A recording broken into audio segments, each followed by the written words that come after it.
Our next round of FAMM is starting soon. Are you ready to elevate your women's health practice? To have the tools to support your clients with menstrual cycle issues, including irregular cycles, hormone imbalances, abnormal bleeding, period pain, and other similar situations? Are you ready to gain the skills to teach fertility awareness to your clients and have the tools to interpret even the most complex menstrual cycle charts?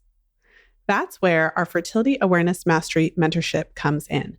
Join the waiting list to be notified when registration opens before anyone else. Head over to fertilityfriday.com/FAMWL to join the waiting list today. That's fertilityfriday.com/FAMMWL. This is the Fertility Friday podcast, episode number 557.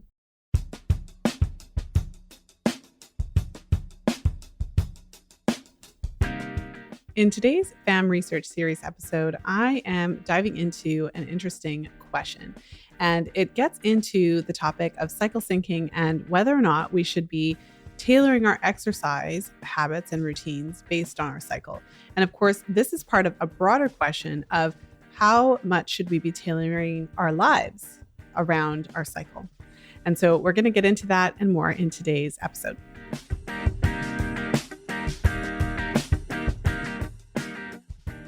So I always say the title of these studies leaves something to be desired. So I'm going to skip the title, but if you're wanting to dive into the study that we are going into today, you can head over to fertilityfriday.com/557, and the links will be there to the abstract and all the details you'll find. The study that we're going into, though, it's a really interesting one. It was specifically examining this question of how exercise can be impacted by the cycle. And the question that they were asking is, if you tailor your exercise routine based on the cycle, instead of just tailoring it based on, we have 4 weeks and week 1, we're doing this, week 2, we're doing this. So they took those two different options. So one based on the cycle and one just a regular kind of 4-week training program. And they determined if it had an impact on the body composition itself. So if the women were essentially doing the same exercises, but tailoring it around the cycle, if it had any impact on the body composition of these women. So they were looking at what they termed fat-free mass, which obviously is building muscle. And they wanted to see if tailoring it had an impact. So we're going to go through the results. I think they're quite eye-opening. And of course, I'll share some of my interpretations of what I think that the research could potentially mean, what it can mean for us when we're trying to sort out all of this stuff. So I wanted to start with a quick comment on the recent surge of interest in this concept of cycle syncing. And I certainly have my own biases and my perspectives on it. I mean, first and foremost, I think it's wonderful that so many women are now becoming aware of their cycle and how we should really be considering this whole point of being cyclical beings. We should really be taking that into consideration in all areas of our life, and also just to give us the permission to do so. So I think there's a whole lot of positive in recognizing that our bodies are different to male bodies, to recognizing that our world is certainly structured for the male, the man. And when it comes to the way that we structure our daily routines, our weekly routines, that is typically based on this concept that we are coming at each day with the same energy, the same drive, and the same kind of emotional makeup. But if we acknowledge that as women, we, when we are of reproductive age and when we're cycling, that we actually have our bodies are designed in a different way. We don't have necessarily the same energy exactly every single day. We don't necessarily have the same emotional basis and capacity every single day. And this isn't necessarily a negative. I think sometimes when you hear things like that, it could say, oh, well, she's saying that, I'm weaker around my period, or I'm ruled by my hormones, or this is a really negative thing.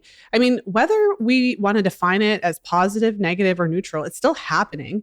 So I think that it's not about looking down at this as some sort of flaw, but I think that if we acknowledge that it's real, there really is this cycle, and there really is a shift in our energy, and typically our kind of emotional affect throughout the cycle, it doesn't necessarily mean that it's such a big dip. It doesn't mean that like you can't function when you are in those phases or anything like that. I don't think that it necessarily means that it's such a drastic difference.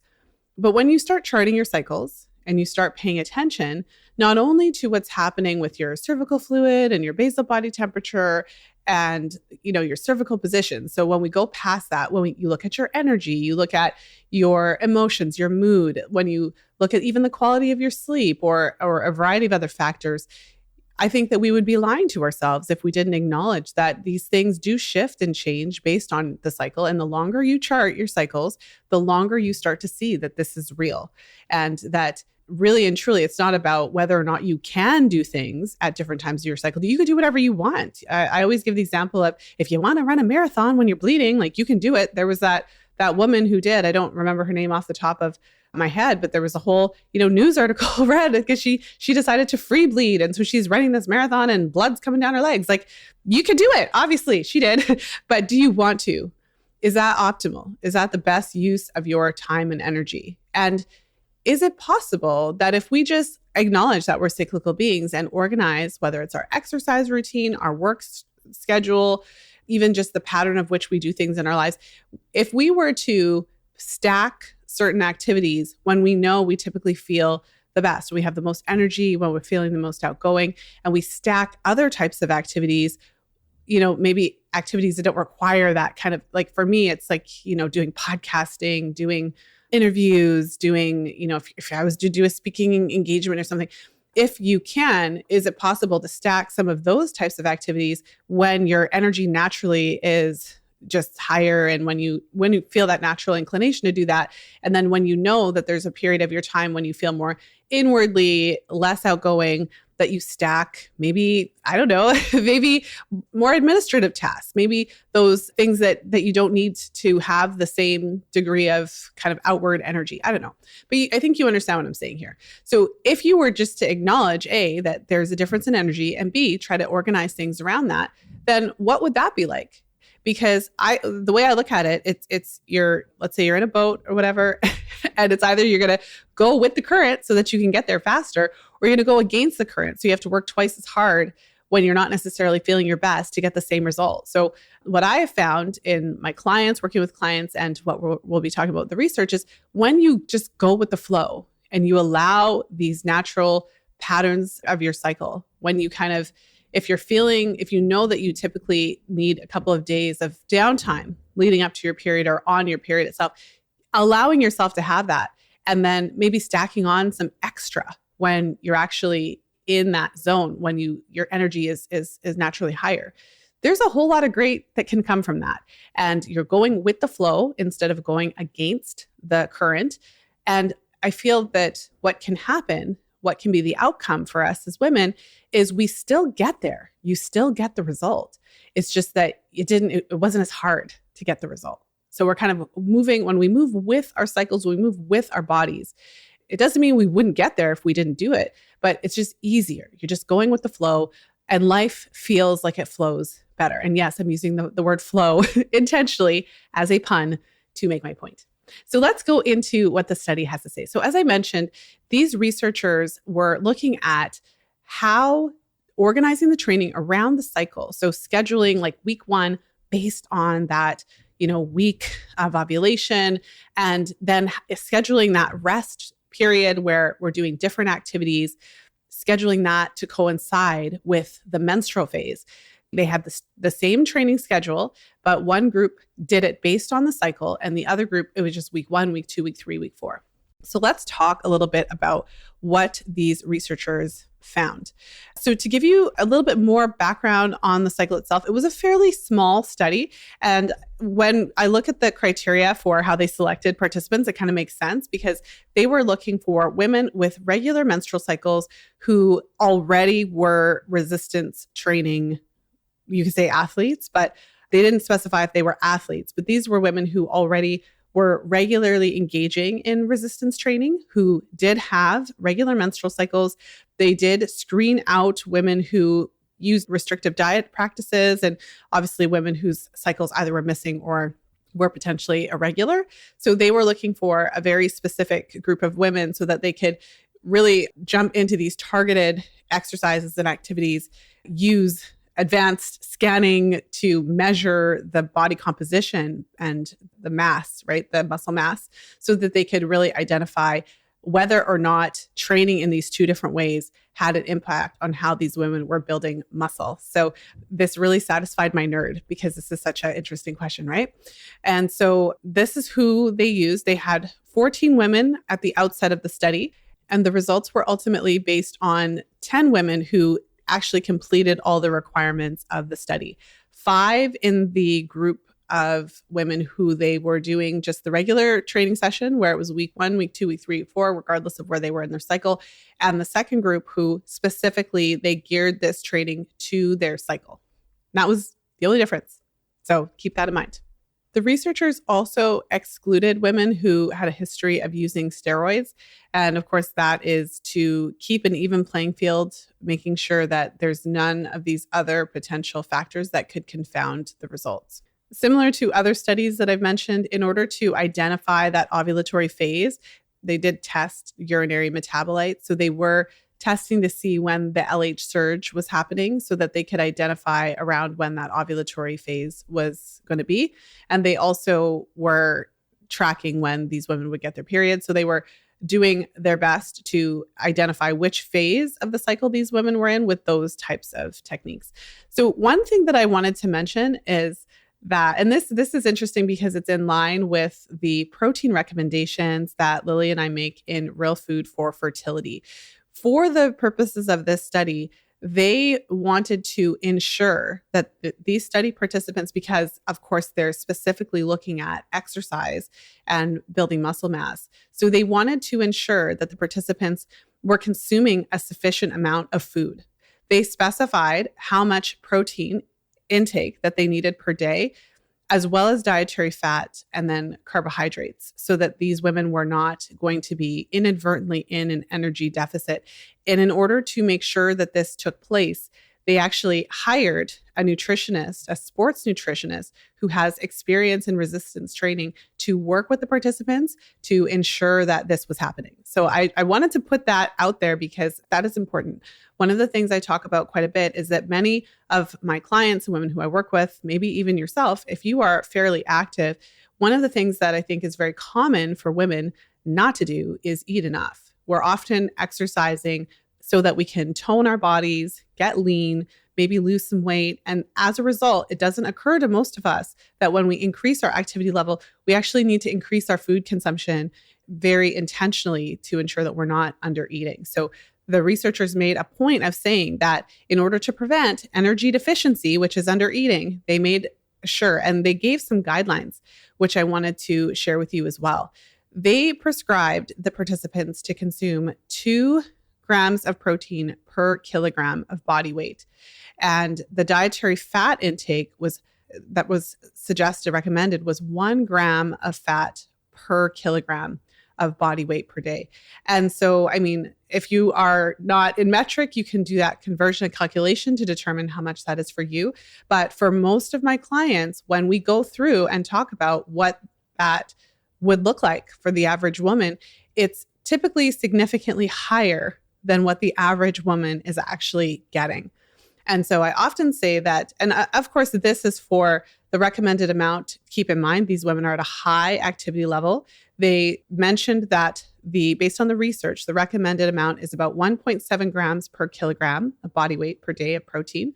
And they specifically stated that they went to 2 to ensure that there wasn't any inadvertent deficits. So it's interesting. There's a lot of conversation and topic about how much protein would be required to maintain, optimal hormone balance and menstrual cycle health. And it is worth noting that they really did specify that and not just suggest it. They went to the next step of having a sports nutritionist work with these women to ensure that this was taking place. So that is useful because then in this study, these women maintained their, menstrual cycles, their ovulatory cycles. They weren't specifically testing for the hormones. Of course, all of this data would always be really useful if we could do absolutely everything, but they were testing for something specific. But it is useful And if you have questions, or if that sounds like a lot of protein to you, or if that's different to what you've heard before, or even if it's different to what was recommended within your nutritional program, then I highly recommend that you grab a copy of Real Food for Fertility and read those chapters where we go through the protein recommendations, the fat recommendations, because again, we are citing the research and data, and you can go straight to the studies and see what the researchers are saying about it. And also note that when you have an athletic population, those recommendations are going to be higher than for the average woman. And one other thing I'll say on that is many women do work out and exercise at quite a high level, a level that I would identify as athlete level, but many women don't necessarily identify themselves to be an athlete. You know, if they're working out 4 to 5 times a week, lifting 3 to 4 times a week, you know, walking the dog every single day on top of that, going to spin class or whatever other thing, often you may not identify as an athlete, but your activity level would put you, I would argue, into that category. So definitely worthwhile to think about. I wanted to take a little moment and share that piece of the study. Jumping in to today's episode with some exciting news. Our next round of FAMM is starting soon. Are you ready to elevate your women's health practice?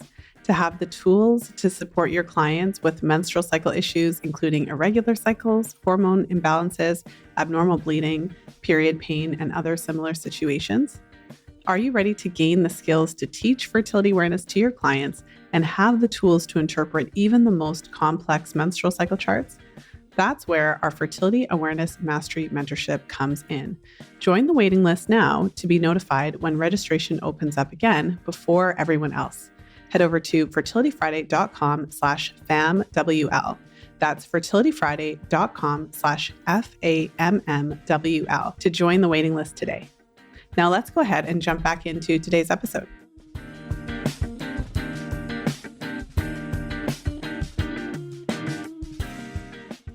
So the study period took place over about 8 weeks, and they had their sessions divided into 2 sets of these 4-week interventions.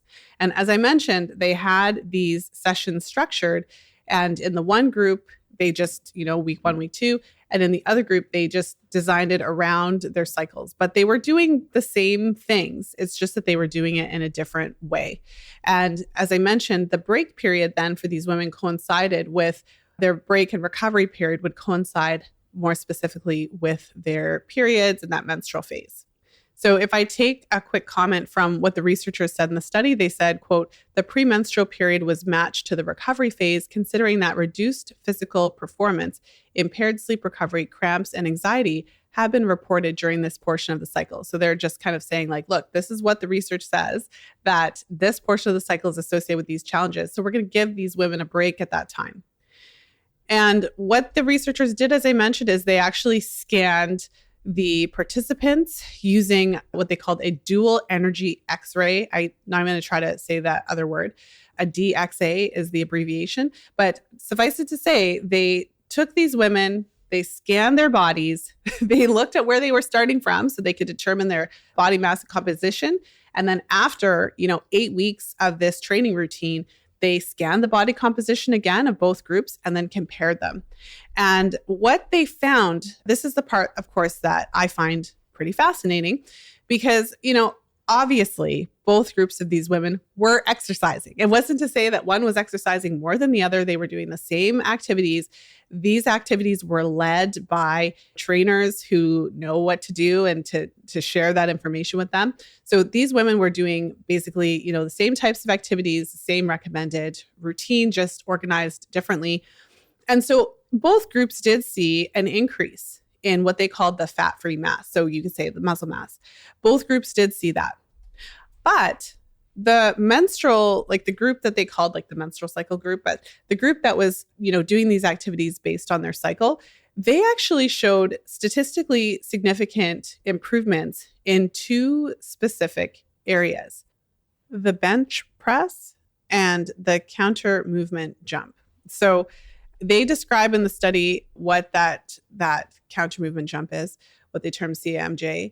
But essentially, they were looking at different types of exercise, different types of muscle mass, and how their athletic performance was and how it improved. And they did find that the women in one group, they did have these significant improvements in these two areas that reached statistical significance. So they were significantly better in the women who had just, and it's so interesting because they had only changed how they were organizing the workouts, not the workouts themselves.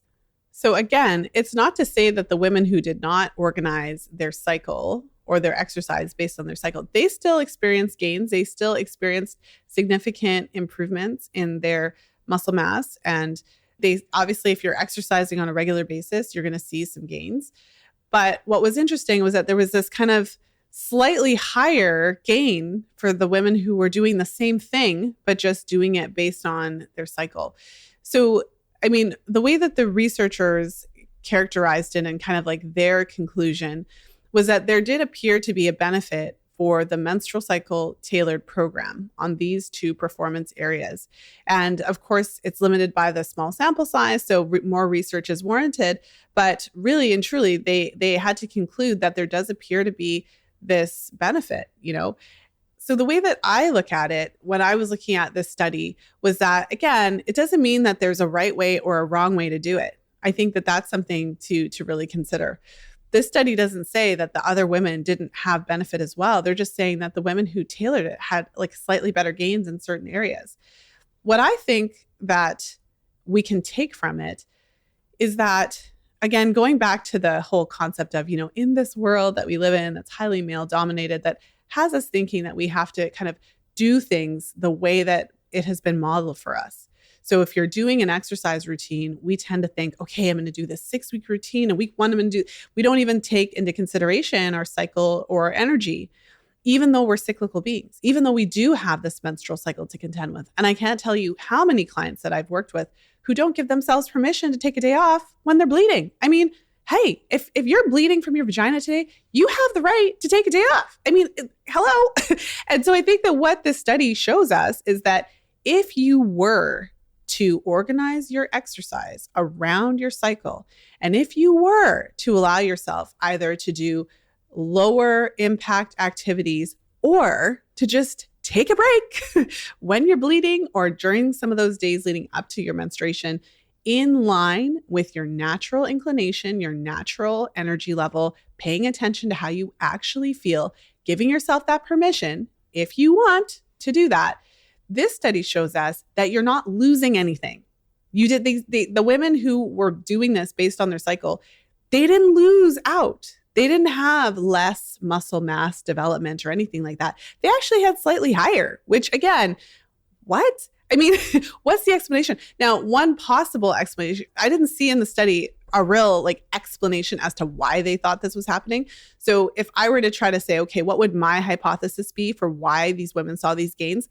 I would go back to what I was talking about earlier. I would suggest that, you know, maybe it's possible that simply by aligning the heaviest workouts with when we typically have the most energy, that those women were probably able to do a better output when it was time for them to do that type of work.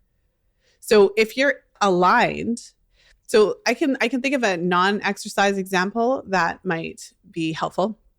So when I think about the type of work that I'm doing right now, I'm recording a podcast episode and I'm actually batching them. I'm recording several of them at the same time. And it's just so happens that I'm in a phase of my cycle where I feel like I have the energy to do this.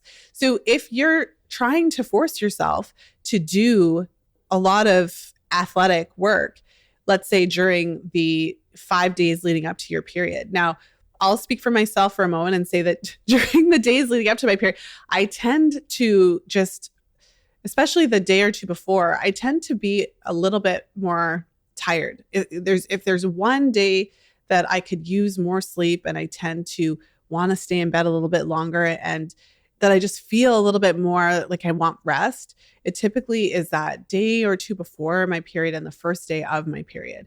And I'll often make that comment of, yeah, I feel really tired today. I could use more sleep. And that's typically when my period is showing up. So just to put it out there, I mean, it doesn't mean I couldn't push through and I couldn't, do all this work during that time. Of course, you could do anything you want, but it means that it's going to take more effort. It's going to take more effort to get it accomplished because I'm going against my natural inclination. And I've read lots of business books and personal development books that like go rah, rah, rah, go hard, go hard. But what this study shows us is that potentially, if we actually acknowledge our cycles and work with them instead of against them. So back to that boat, and we're in the sea or we're in a lake or we're in the ocean or whatever. If we go with the current versus against, we still get there either way, but we have to put in so much more effort if we're going out, against the grain. So my hypothesis would be that maybe these women in the study, because their exercise routine was tailored around their cycle, because they were allowed to rest when they naturally may want more rest, and they were allowed to work out when they naturally might just feel more energetic, that maybe those workouts, they were able to push themselves a little bit harder and get a little bit more done. And maybe it was just easier. And maybe that's why they had some of those additional gains. What other possible explanation could there be? They were doing the same exercises, right, over the same period of time. So how is it possible that the women who did it, just the only change was when they did the work, how is it possible that they had more gains, right? So definitely worth thinking about. And that was the big point that I wanted to hit on. Like I said, this study fully satisfied my nerd for the week. It was a great study to dig into and read about. And I'm not a big workout fitness girl, although I do exercise and things like that, but I wouldn't call myself like hardcore or anything by any stretch of the imagination.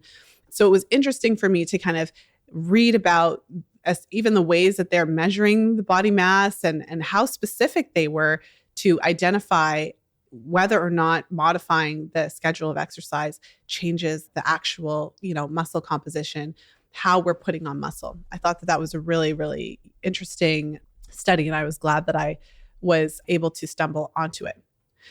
So bottom line, both approaches did work. I would simply argue that one approach might be harder in the sense that you're going against your natural inclinations, while the other approach may be easier because you're going with the flow. So I'm going to wrap this episode here. I hope you enjoyed it. And if you can think of somebody who would benefit from hearing it, I would really appreciate it if you would share. The share link for today's episode is fertilityfriday.com/557. If you've been enjoying the FAMM research series, you can tune into all of the research series episodes. You can head over to fertilityfriday.com/research and you can take a peek. We have quite a few episodes in this series now, and I've been digging into these different research studies for quite a while now. So I don't know off the top of my head exactly how many episodes we have, but I think it's well over 50 at this point. So lots to dig into. So with that said, I hope that you enjoy the rest of your weekend, whenever you're tuning into the show. And of course, as always, until next time, be well and happy charting. If you enjoyed today's episode, you're going to love our top resource for women's health professionals, How to Interpret Virtually Any Chart Your Client Throws at You. Our newest ebook breaks down complex chart interpretation into an easy step-by-step process. Head over to fertilityfriday.com/chart to snag your complimentary copy today. That's fertilityfriday.com/chart.